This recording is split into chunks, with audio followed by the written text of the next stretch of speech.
Saludos, amables televidentes de Conversación Franca por Su Mundo TV. Aquí tenemos con nosotros, como cada miércoles, a Joaquín Alberto Ramírez. Joaquín, bienvenido. Contento de reencontrarnos los miércoles, así como vanguardia del pueblo. Así Mira, Joaquín, ayer se celebró la codiciada cumbre por la propaganda, tanto en la precampaña como en la campaña electoral de la Junta Central Electoral. Hablábamos fuera de cámara que hay muchas cosas que se deben reglamentar en cuanto a la publicidad, la precampaña y las campañas electorales, porque yo no entiendo por qué un precandidato de determinado partido político tiene que hacer una campaña hacia afuera.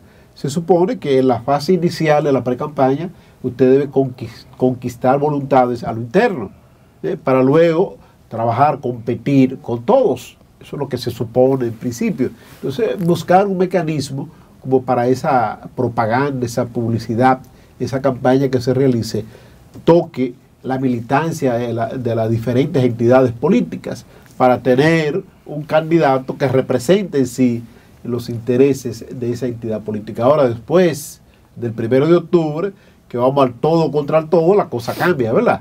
Entonces, entiendo que quizás este sería un poco incómodo para la aplicación de un tipo, de una metodología a usar, porque los partidos políticos podrían entender que le están lacerando el legítimo derecho a la expresión, la libre difusión del pensamiento, pero no, es algo interno. Yo recuerdo muy bien en los inicios del PLD, donde la campaña estaba prohibida para usted ser candidato. Ahora, después que usted era candidato, la precampaña más bien, después que usted era candidato, ya usted no tenía que hacer campaña. La campaña se la hacía su partido.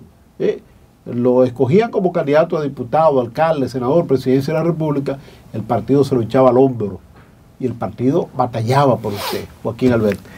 Yo me río por varias cosas, porque tú hablando y yo recordando. Esta figura que está aquí nunca ha puesto en su currículum que yo fui el segundo suplente de regidor del Distrito Nacional. Y yo no pegué un afiche, yo no mandé a hacer nada, yo no, ni regalé un picapollo. Entonces no se regalaba. Nada, nada. Yo creo que hicimos un acto en el Parque San Carlos, donde hablaron los precandidatos a regidores del PLD entonces. Una de ellas está ahora mismo en el Partido Revolucionario Moderno, que es Regina Burén, hija de Juan de la Cruz Burén, uno de los miembros del comité político, cuando el comité político era nada más de 14, Ismael García y nosotros. Pero era un partido, Ramón, de cuadro, y en el PLD, cuando llegó al poder y se hicieron las primeras elecciones de medio término, nos arrasaron. Solamente sacamos un senador José Tomás Pérez, y eso llevó al mismo PLD a una especie de revisión de cómo había sido su construcción, su diseño partidario, que era realmente para la insurgencia, aunque nunca nos lo decían explícitamente, uno lo sobreentendía porque todos los comités, los nombres de los comités intermedios del PLD, todos huelen a pólvora. El Che Guevara, el Patricio Lumumba, el Omar Torrijos, el Máximo Cabral, el Sandino, etcétera, etcétera. Todos eran guerrilleros, todos habían ido por la lucha armada. Pero nosotros recompusimos y nos adaptamos ya y entendimos a regañadientes que somos un partido del sistema, tan del sistema que el PLD es que ha auspiciado las dos últimas reformas constitucionales, el 2010 y la 2015, que fue parcial.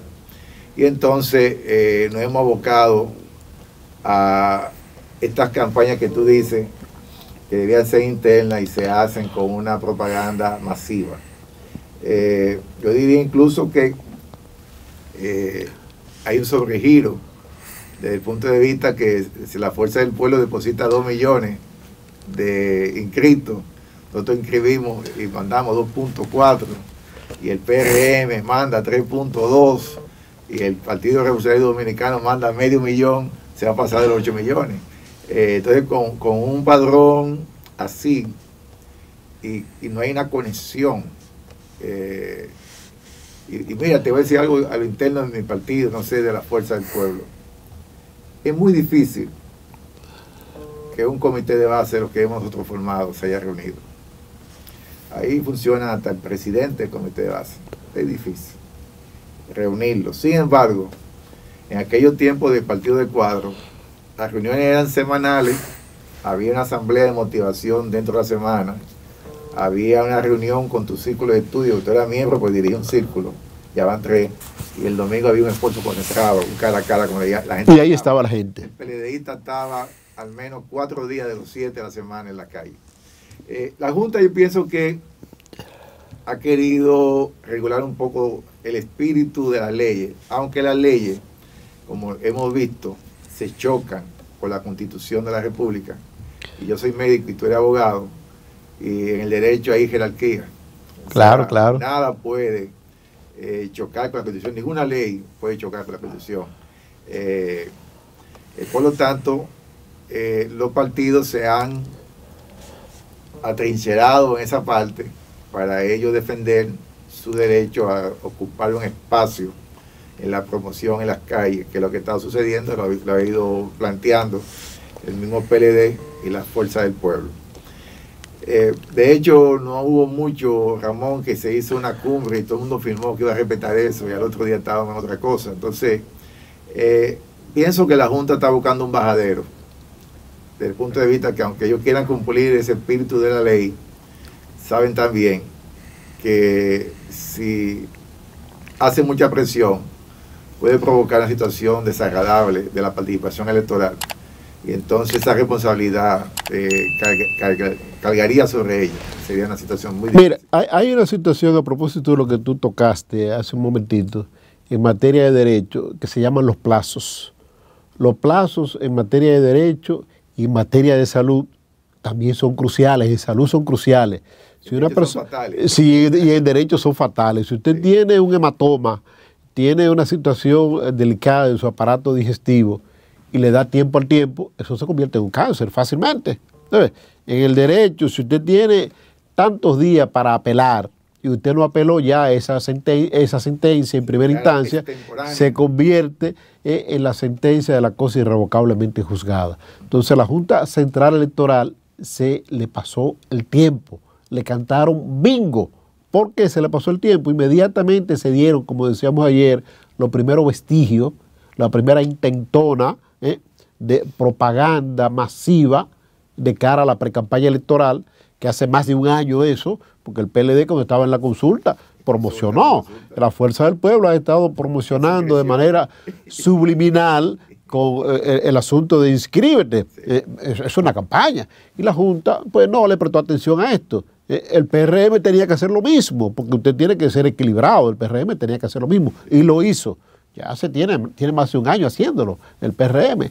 Entonces la Junta, cuando ve que esto va ganando cuerpo, es como una bola de nieve, inicia chiquitito, y esa bola de nieve, en la medida en que va corriendo, se agiganta. Entonces ahí la Junta quería buscar cortar, pero ya no podía. Entonces ahora mismo está atrapada en sus propias redes. ¿Qué tiene que hacer la Junta? Fue una decisión sabia la de la Junta, convocar a esta cumbre, discutir, escuchar los partidos políticos para tratar, como tú muy bien decías, de buscarle un bajadero, un entendimiento, entre comillas, amistoso, porque a la Junta no le conviene ya concluir este proceso de pre-campaña con confrontaciones, iniciar una campaña electoral con confrontaciones. ¿Por qué? Porque indudablemente la van a ver como parte interesada. Y casi siempre a las juntas, a las diferentes juntas electorales que hemos tenido en este mundo democrático, siempre cuando se le tilda de parcial, no se le tilda de parcial con la oposición, sino con el partido gobernante, porque el partido gobernante es el que maneja el Poder Ejecutivo, y el Poder Ejecutivo, lamentablemente, aquí en nuestro país, un país eminentemente presidencialista, es el que tiene el poder del manejo del presupuesto. Las erogaciones presupuestarias, ¿de dónde depende? De una institución que depende de un funcionario nombrado por decreto. Por eso que ustedes ven que se habla de autonomía del Poder Judicial, de autonomía de la Junta, pero la autonomía está en el dinero. Que maneja el dinero controla esa supuesta autonomía. Además, es una cultura. Yo he visto casos como Israel, que se pierde por un 0.5%. Y nadie reclama. El que perdió agradece a la población su apoyo le desea lo mejor al que ganó y no patalea por aquí, 0,5%, no. Y Luis, recuerda que Luis le debe reconocerle el triunfo a Danilo Medina, que sacó un 63%, que ha sido el porcentaje más alto. El mismo Bosch llegó a un 59%. Bueno, Hipólito también se lo debe a Danilo en el 12. Nunca lo reconoció. Cada cierto tiempo en nuestro país, en la República Dominicana, 48.442 kilómetros cuadrados de territorio, aparece una figura funesta, una figura que ha caracterizado la vida republicana de los últimos 60 años. La figura de las interrupciones eléctricas, los apagones que se recrudecen en la temporada de mayor necesidad, en la temporada calurosa, que es el verano, que aquí vivimos verano y primavera. Aquí no hay otoño ni hay invierno, verano y primavera. Primavera un poquito fresco y el verano intenso, intenso. Un verano que se extiende, no es de junio a septiembre.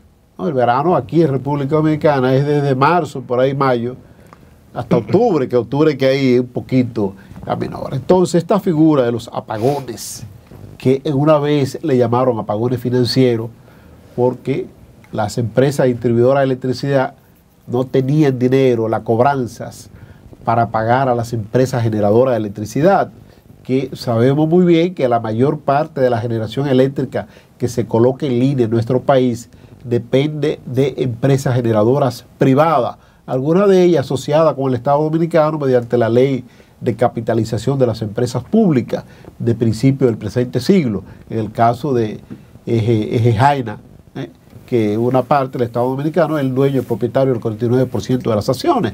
Otra en el caso de Punta Catalina, que surgió más recientemente, en 752 megawatts en línea, en propiedad estatal, pero puesta en manos del sector privado para la administración. La única generación eléctrica 100% en manos del Estado es la que proviene de del agua, la hidroeléctrica. Entonces, esos apagones, Joaquín Alberto, siempre se recrudecen y se convierten en enemigos del partido gobernante cuando buscan la reelección. En este caso, el presidente Luis Abinader, sumado a los dos enemigos que yo decía ayer, tiene ese otro enemigo, los apagones.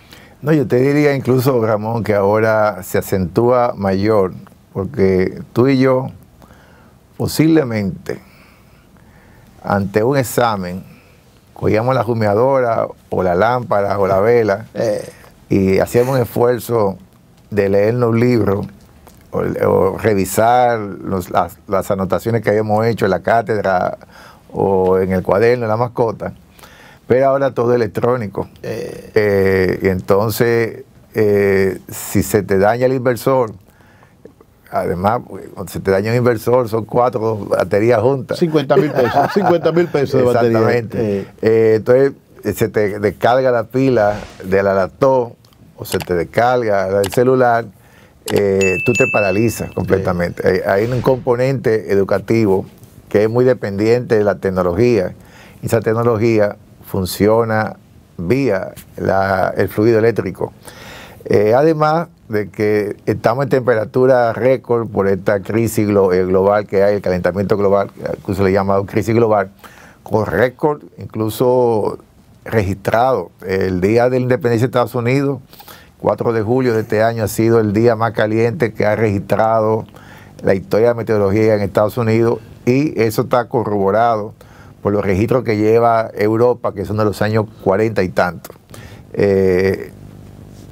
No voy a entrar en el tema incluso ecológico, que implica esto, pero para la gente es sofocante no poder dormir, ni siquiera con un simple abaniquito, y tener que al otro día ir a trabajar.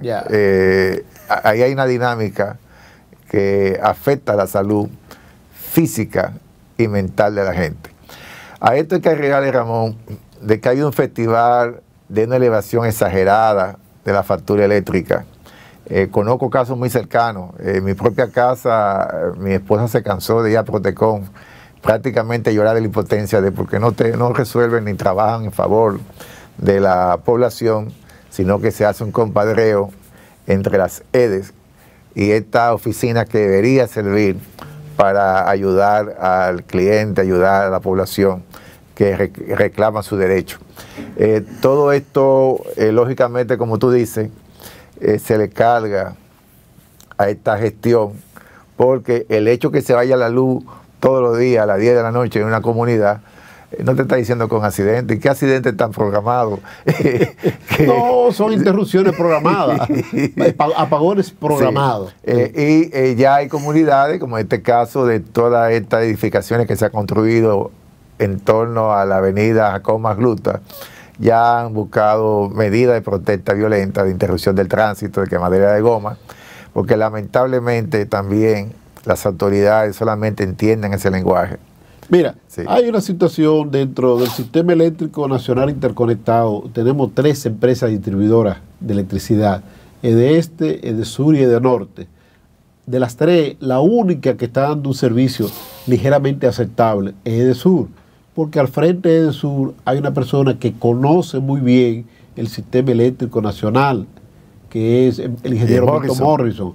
Fue mucho tiempo director ejecutivo, vicepresidente ejecutivo de la Asociación Dominicana de la Industria Eléctrica, la ADIE, que es la empresa que genera la mayor cantidad de energía eléctrica que se coloca en línea.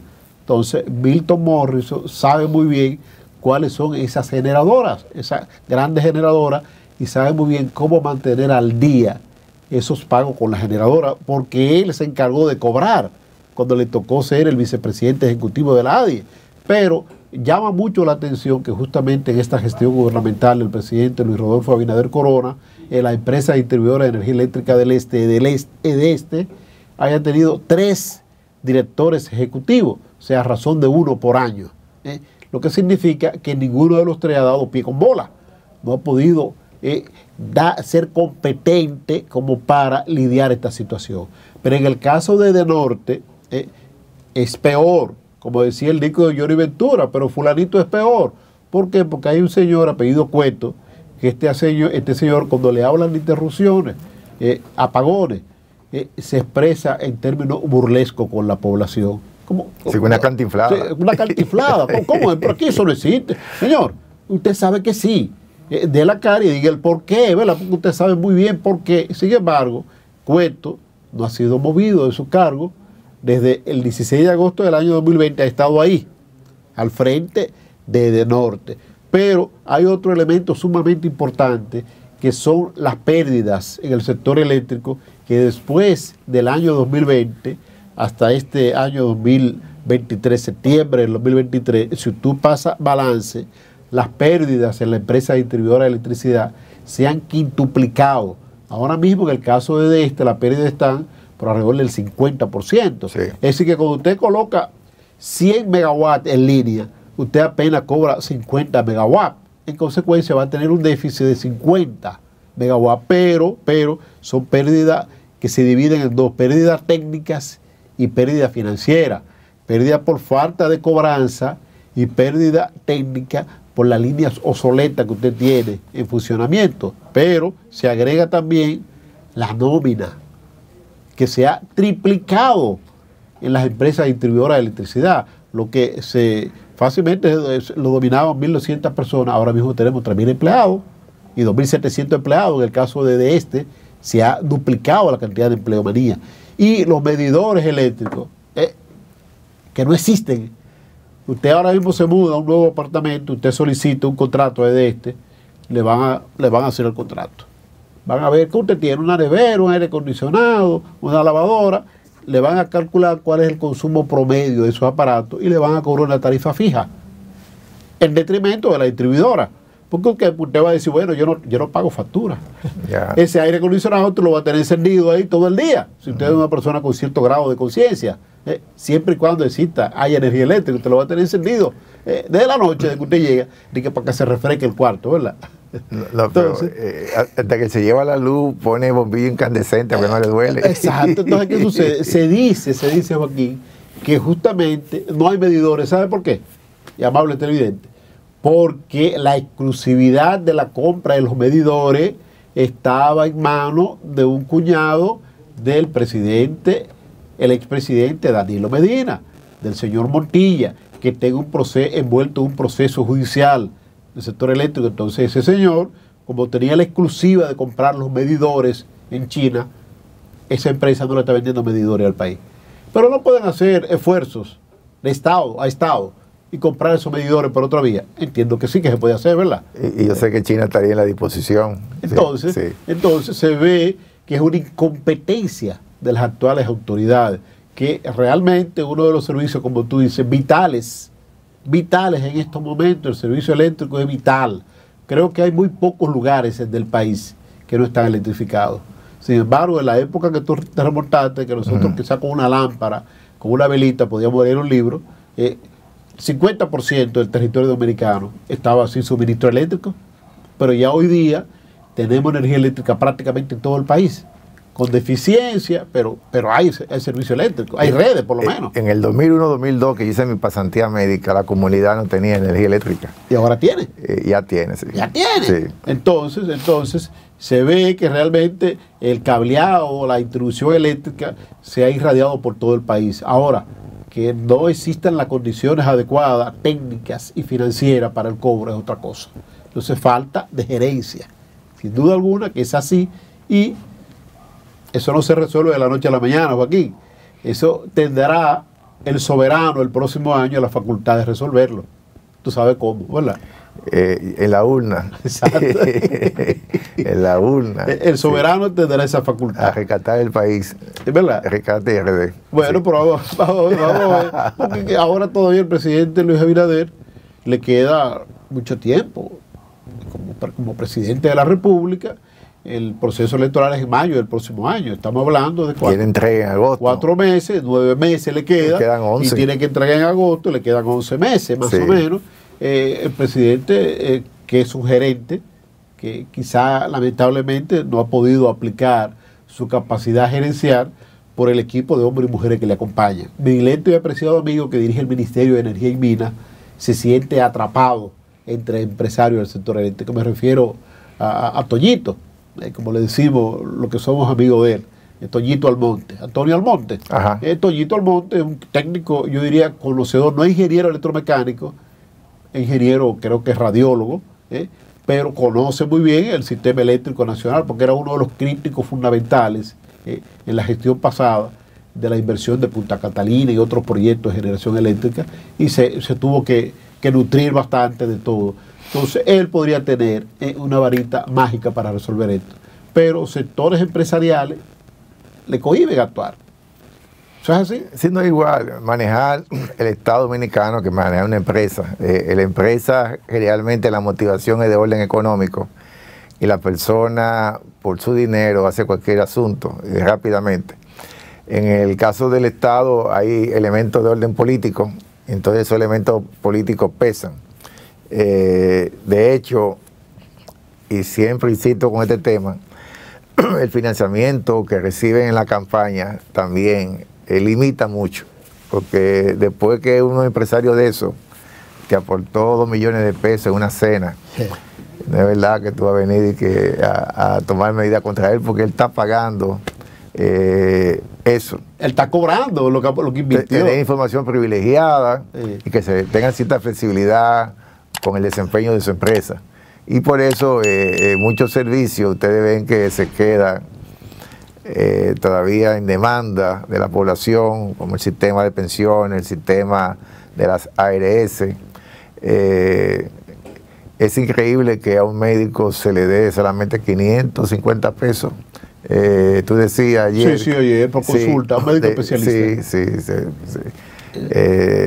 Pero ni un sándwich de jamón y queso. Entonces el médico hace uso de las facultades que le da el libre comercio.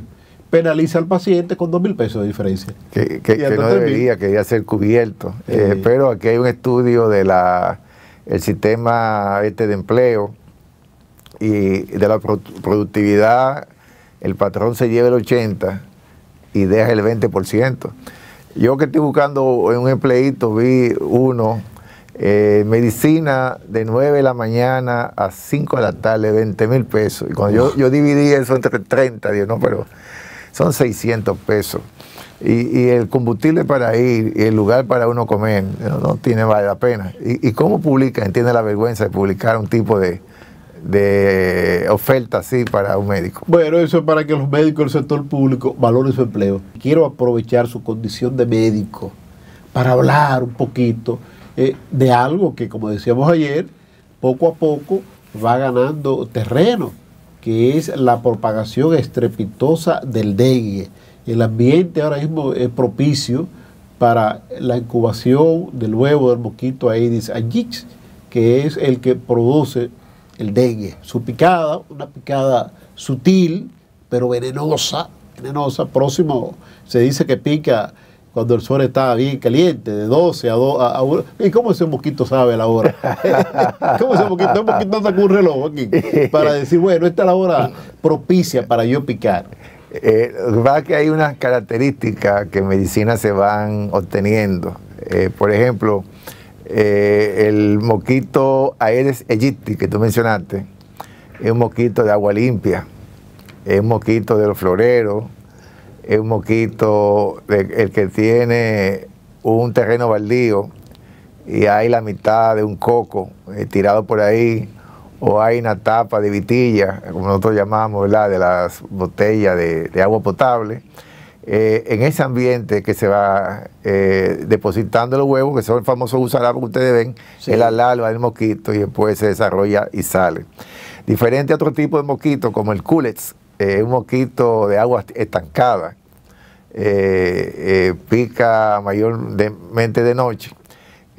Nada en medicina en absoluto, no quiere decir con Aedes aegypti no le haya picado a ustedes también en la madrugada, pero no es tan frecuente. Pero en la madrugada tiene que andar con linterna. En el día él pica porque ve su presa rápido. Y son las hembras que pican. Pues las hembras, por eso que hay tantos varones enfermos de dengue. Ya. Porque la mayoría de los pacientes, mira, paradoja de la vida, son varones. Dicen los expertos que ellos distinguen 16 y 17 olores diferentes a la persona. Por eso, fíjate que el que es nativo de una comunidad está acostumbrado. Sin embargo, tú vas a una comunidad que no es la tuya, de vacaciones, y llega agujereado y lleno de picadas, porque ese mosquito detecta esas feromonas tuyas que no la conocía por allá, y entonces te ataca. Recordar siempre la medida que dan las autoridades. Es tiempo ahora de que la Junta de Vecinos, junto con el Ayuntamiento, hagan operativos de limpieza de todo eso, desperdicios. El Ministerio de Salud Pública, el Servicio Nacional de Salud. Todos estos terrenos baldíos, todos esos solares que hay en esas condiciones. Y cómo la gente, como este es un país que no tenemos los servicios 24/7, pues la gente almacena agua también. La gente tiene tinaco, la gente tiene tanques. Hablamos ahorita de la luz con los inversores. En este caso, cuando hablamos de los tanques, muchos que tienen una cubierta de cemento, en esas porosidades es que también van depositando los huevos de los mosquitos. Entonces la recomendación que siempre se ha estado dando desde hace más de 20 años es del tanque untado, ¿verdad? Y cloro tapado. No, el cloro untado y cloro untado y tanque tapado. Sí, entonces estoy como un chapulín.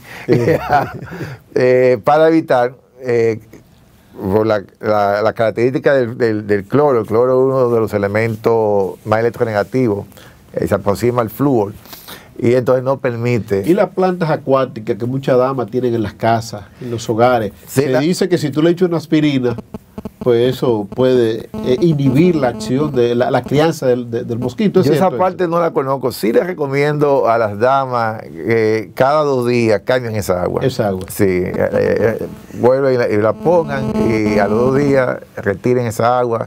Y es lo que yo investigo, lo de la aspirina. La aspirina, porque han dicho eso muchas veces, yo he escuchado eso. La aspirina, el principio activo es el acetilsalicílico, ácido acetilsalicílico. Tengo que ver si dentro de todas sus propiedades, una está la inhibición del crecimiento de la larva. No lo sé. Bueno, eso yo he escuchado eso muchas veces. Sí. No, sabe que hay la medicina popular, precisamente la gestión PLDista con el servicio del 911, pues la gente esperaba cualquier emergencia y se iba. Pero ahora, con este servicio, ha mejorado mucho. Es más, he visto gráficas de ambulancias que le han estado empujando, y en otro he visto cementerios de ambulancia del 911. Entonces, eso genera en la gente la automedicación, una vez más. Porque si tú no tienes garantía que en 5 o en 20 minutos te llegue un servicio de ambulancia, pues tú coges cualquier hierba por ahí y te la aplicas. Y si te dio un efecto, pues tú comienzas a recomendarlo. A recomendar eso. Porque una de las condiciones que tenemos como país es que tenemos 10.700.000 médicos. Cada persona es médico aquí. Joaquín, ¿cómo se podría dar cuenta una persona que sospecha puede tener dengue? ¿Cuál es la sintomatología primaria? Fiebre. Hay dos tipos, hay un dengue llamado clásico y un dengue hemorrágico, porque el dengue disminuye las plaquetas, y las plaquetas son las que permiten la coagulación. Al no permitirlo, entonces voy a hablar del hemorrágico, ellos se van concentrando en la palma de la mano, en la planta de los pies. Te ve una palma de la mano completamente morada. O rojo oscuro, un color vino. O puede estar también la planta de los en la planta de los pies, pero hay otras que son punticas rojas llamadas petequias.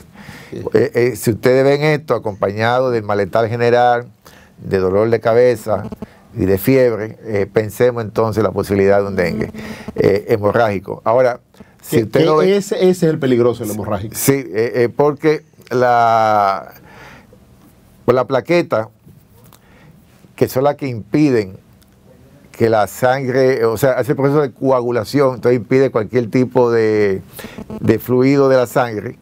En este caso la gente puede tener una hipovolemia, que es una disminución de la cantidad de sangre en el cuerpo, y pueden morir por eso. ¿Y por dónde entonces se produce esa expulsión de sangre? Porque dengue hemorrágico se supone que está botando la sangre. Si hay una trabasación, las heces fecales, ¿por qué? No, se sale del sistema circulatorio, se va al llamado tejido que está al lado, pero tú tienes la sangre donde no debe estar. Okay, sí, eso es lo que sucede. No es que... No es que se expulsa la sangre. No. Sencillamente es que la sangre se trasvasa, sale de las tuberías que deben estar, que son las arterias y las venas. Sí. Okay. Las arterias son las que envían la sangre y las venas son las que la retornan. Distribuyen. Sí, ese es un sistema que está bien cronometrado. En el caso del clásico, que no hemos hablado de, se puede confundir con otro tipo de enfermedad, porque a cualquiera le da un malestar general, a cualquiera le da fiebre, dolor de cabeza, y hay unos dolores que son retroorbitales, o sea, detrás de los ojos tú sientes una molestia. Pero ese no es tan peligroso como el hemorrágico. Son de cuidado ambos, yo diría que son de cuidado ambos, el hemorrágico y el clásico. Yo diría que el hemorrágico es de mayor peligro, pero no podemos bajar la guardia tampoco con el clásico. Bueno, sí. Realmente vemos, como tú muy bien decías, que las autoridades de las alcaldías del país y las instituciones vinculadas al sector salud no han promovido en la población campañas de fumigación para eliminar esos criaderos de mosquitos, también la eliminación, como siempre se hace año tras año, la eliminación de los objetos que usted no necesita en el hogar. Una goma vieja que usted le quitó al carro, no la guarde ahí que por si se le daña otra, deshágase de esa goma. Un galón que ya usted no usa porque se acabó, o tápelo bien si pretende usarlo mañana, ¿verdad? Pero no lo deje en el patio abierto ahí, con la tapa no se sabe dónde, ¿verdad? Lo que pasa es que nosotros hacemos, cuando digo nosotros, hablo de las autoridades políticas, una gestión de espalda a las comunidades. Ojalá que los nuevos ayuntamientos que surjan ahora en las elecciones de febrero hagan un pacto con las comunidades, con la Junta de Vecinos y se integren. Si la gente le da participación, las autoridades municipales, a los líderes comunitarios, los problemas son más fáciles de resolver. Bueno, ya hablamos de medicina, muy buenas orientaciones, la de Joaquín Alberto. Prevención contra el dengue, eliminación de los mosquitos, los criaderos de mosquitos, pero en el caso de sospecha, y ustedes escucharon lo que dijo Joaquín Alberto, chequense las manos, arriba y abajo, ver qué hay, palma, sí, básicamente en las palmas, ver que hay una persona con fiebre por más de 24 horas, ya hay sospecha de que puede estar afectado. O pinticas rojas, se llaman petequias. Combinada con la fiebre, por lógica. Sí, sí. Porque la fiebre no se despide. Entonces, ¿por qué? Porque realmente vemos, como decíamos, cierto descuido de orientación a la población.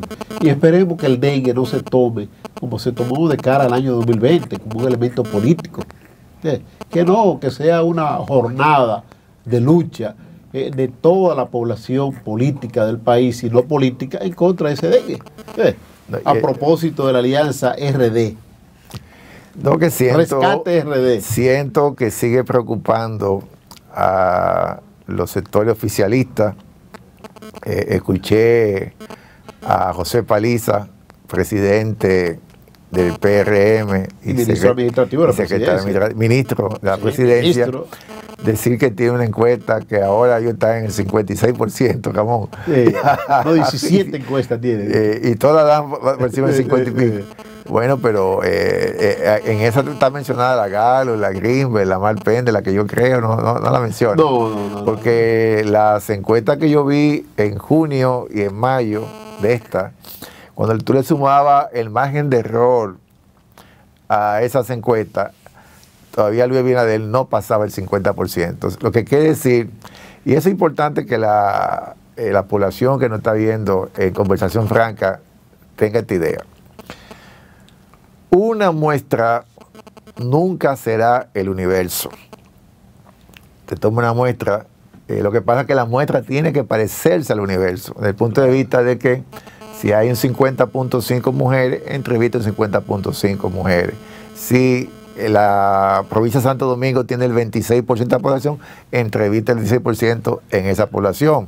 Si la población pobre es un 40%, entrevista y los barrios pobres. Entonces, hay algo llamado nivel de confianza porque hay una estadística, se llama campana de Gauss, donde se da todo menos un 5%. Hay un 5% que se sale de ahí, pero el 95% responde a ese patrón. Y el margen de error, mientras más grande la muestra, el error estadístico es más pequeño.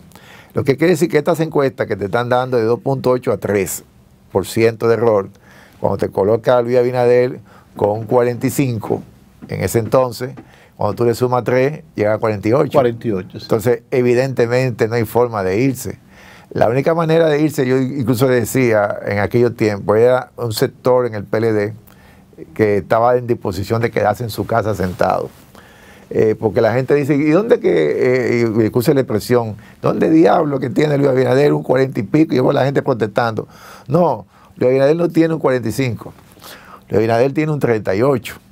Lo que pasa es que hay un 28% de la población que no hay forma en el mundo de llevarla a votar. Yeah. Eso históricamente, Ramón, tú has visto que hay un 28% que se queda en su casa. 28 o 30. Critican, dicen de todo, acaban con el gobierno, pero no van y materializan y cristalizan ese deseo en la urna, que es lo que debe hacer.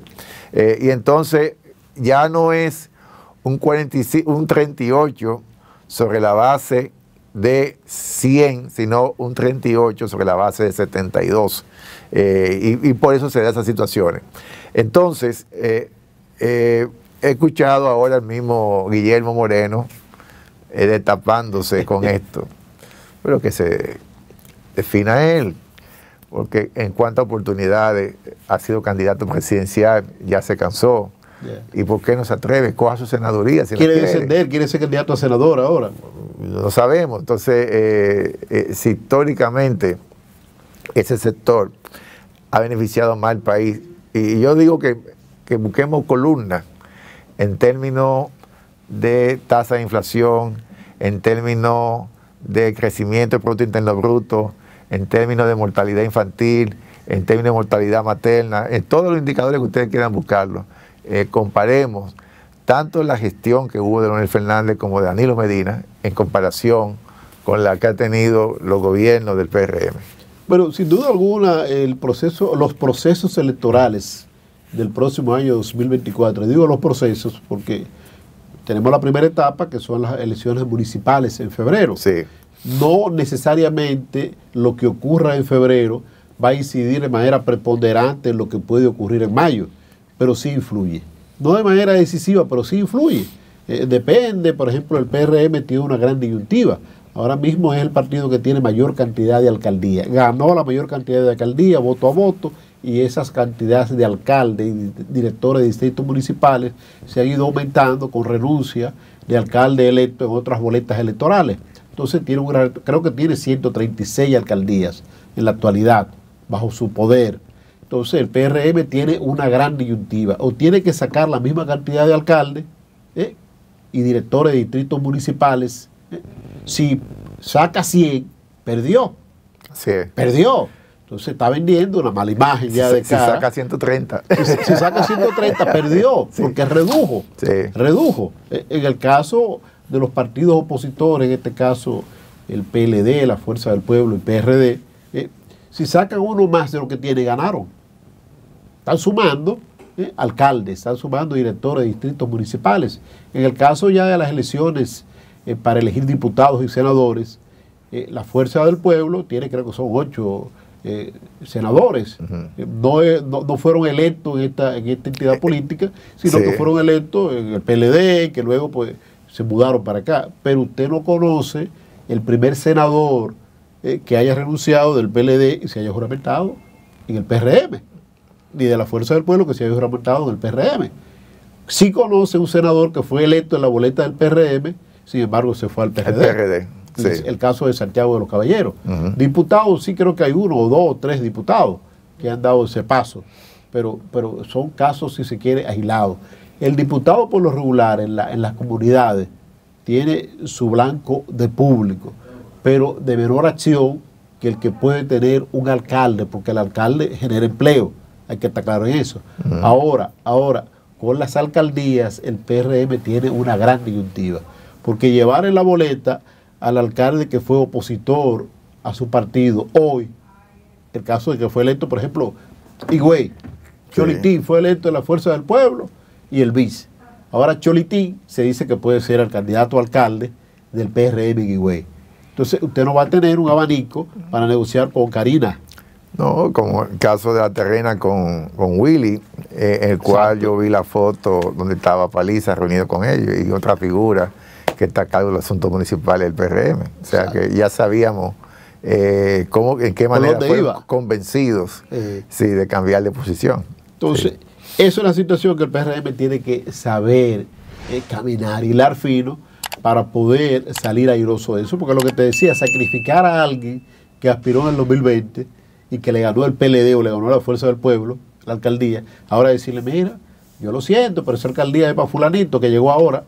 Esa persona no va a quedar. En el caso de los Alcarrizos, el señor Encarnación, que es el alcalde actual de los Alcarrizos, se siente burlado porque posiblemente le van a imponer a Junior Santos, que fue el secretario general hasta hace poco del PRD, que viene al PRM y viene por arriba, viene como candidato, posiblemente. En el caso de Andújar en Santo Domingo Oeste, que se dice que Francisco Peña puede ser el candidato. Entonces imagínate cómo se puede sentir Andújar. Muy mal. No, y tú has oído incluso las asambleas de empleados públicos con la amenaza de que esas proclamaciones tienen que ir, porque ustedes tienen su empleo aquí, se lo hemos conseguido nosotros, y ellos tienen que corresponderle en consecuencia. Bueno, sí. En 2 minutos, Ecuador, con elecciones de Ecuador. Bueno, Ecuador, estamos viendo que los candidatos, tanto Daniel Noboa como Luisa González, andan con chaleco antibalas, tienen que ser protegidos. La campaña de esa manera. Pero quiero resaltar que tienen el debate electoral y yo creo que este país merece tener un debate electoral. La población no puede estar votando sin información, el voto tiene que ser informado. Ahí están mis 2 minutos. Bueno, yo espero que en Ecuador no se derrame más sangre. Ojalá, ojalá. Ha habido mucha sangre en este proceso electoral y a eso, a los chalecos antibalas, yo le agrego que los candidatos deberían andar con cascos protectores también. Se están descuidando. Claro, porque los francotiradores o un terrorista o una persona va a barrer con una metralleta. Claro. ¿Por qué? Porque Ecuador, la situación está pero muy difícil. Muy difícil en Ecuador, gracias a Dios y a la fortaleza de la democracia dominicana, aquí en nuestro país nunca se han vivido momentos así. Esperemos que nunca se viva. Aquí hemos visto los candidatos carabaneando de noche. Que también es eso. Exacto. Sí, sí, bueno, sí. bueno, señores, será hasta una próxima entrega de Conversación Franca por su canal, Su Mundo TV. Y la gracia, como siempre, a Juan Alberto Ramírez por acompañarnos cada miércoles en su espacio.